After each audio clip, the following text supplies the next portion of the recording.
था। इनका दिमाग एक संतरे जितना बड़ा था और आकार में 4 फीट लंबे होते थे। कई हजार सालों के विकास करने के बाद हमारे पूर्वज अब 2 पैरों पर चलने लगे। इससे ऊर्जा कम खर्च होती थी और ये चलते हुए भी खा सकते थे। अब इनका दिमाग भी तेजी से बढ़ रहा था। ये धीरे धीरे होशियार बन रहे थे। समय के साथ साथ विकास की प्रक्रिया चलती रही। हमारे पूर्वज धीरे धीरे विकसित होने लगे और इनका दिमाग भी धीरे धीरे बड़ा होने लगा। समय के साथ साथ इन्होंने पत्थरों से हथियार बनाना सीख लिया। अब शिकार करना काफी आसान हो गया था। समय के बीतने के साथ साथ हमारे पूर्वजों ने आग को काबू करना सीख लिया। आग की खोज हमारे पूर्वजों के लिए सबसे बड़ी खोज थी। ये उन्हें गर्मी, रोशनी और अंधेरे में सुरक्षा देती थी और उसी वजह से अब परिवार भी बनने लगा। हमारे पूर्वज अब साथ साथ रहने लगे। आग में पका मांस चबाने में कम ऊर्जा खत्म होती थी और इसी वजह से ये ऊर्जा अब उनके दिमाग में खर्च होने लगी। हमारे पूर्वजों का दिमाग अब काफी बड़ा हो चुका था। बात अगर इंसानों की उत्पत्ति की आती है तो वैज्ञानिकों का नजरिया हल्का बदल जाता है। हालांकि अलग अलग वैज्ञानिकों ने इन मामले में अपने अनेक तर्कों को सामने रखा है। अब इसमें कौन सा तर्क ज्यादा सही और सटीक है, इसका चुनाव कर पाना अब भी संभव नहीं हो पाया है। इंसानों की उत्पत्ति के संदर्भ में कई एक वैज्ञानिक ये भी मानते हैं कि जीवन की शुरुआत समुद्री जीवों से हुई और यदि समुद्र से जीवन की शुरुआत हुई तो ये भी निश्चित है कि मनुष्य भी समुद्री जीव ही था। और विश्व के सभी बड़े वैज्ञानिकों का समूह तर्क भी यही है। आज से 2 लाख वर्ष पूर्व आधुनिक मानव यानी होमोसेपियंस अफ्रीका से आया और पृथ्वी पर मौजूद पूरी मानव जाति के पूर्वज भी यहीं से आए हैं।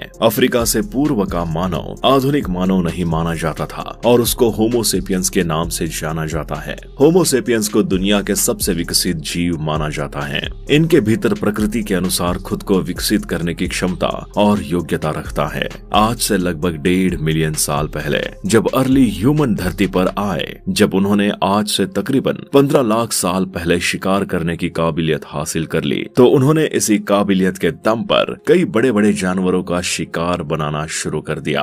हमारे पूर्वजों के ऐसा करने के पीछे मुख्यतः 2 कारण हैं। पहला तो ये कि उनके पास ऐसी तकनीक के और ऐसे हथियार हुआ करते थे जिसकी मदद से वो बड़े बड़े जानवरों का भी बड़ी आसानी से शिकार कर लिया करते थे। इसके अलावा बार बार किसी एक जानवर का या फिर किसी छोटे जानवर का शिकार करने से अच्छा था कि हमारे पूर्वज एक बार किसी बड़े जीव की हत्या कर ले। इससे न सिर्फ हमारे पूर्वजों की एनर्जी बची बल्कि उन्हें अपने जीवन की बाकी क्रियाओं के लिए भी समय मिल गया है। अब इंसानों की उत्पत्ति के पहले क्या सिनेरियो था कि जितने भी जीव उस समय एग्जिस्ट करते थे वो एक नियमित मात्रा में ही रिप्रोडक्शन की प्रक्रिया को अंजाम दिया करते थे। धीरे धीरे इंसान हर बड़े जीव का शिकार करने लगा और अपने परिवार के पेट का पालन पोषण करने लगा। लेकिन एक समय ऐसा आया जब आज के समय से कई गुना बड़े जीव 150 मिलियन साल पहले खत्म होने लगे। आग और पत्थर से बने हथियारों की मदद से हमने खाने को पकाना और उसकी वैरायटी तैयार करना शुरू किया। आग ने एक तरह से बाहरी पेट का काम किया जो खाने को पकाकर पचाने के लिए तैयार करने का काम कर देती।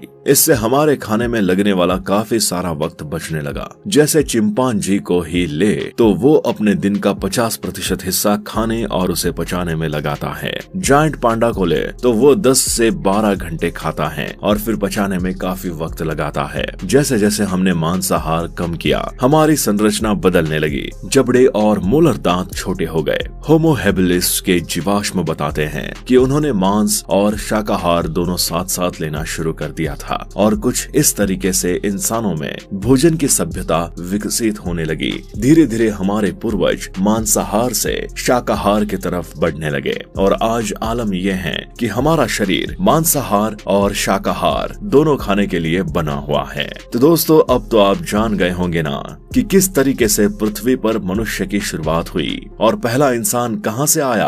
आपको इस बारे में क्या कहना है आप हमें कमेंट करके जरूर बताएं। साथ ही वीडियो पसंद आई हो तो इसे अपने दोस्तों के साथ शेयर करें और अगर आप हमारे चैनल पर नए आए हैं तो हमारे चैनल को सब्सक्राइब करना ना भूलें।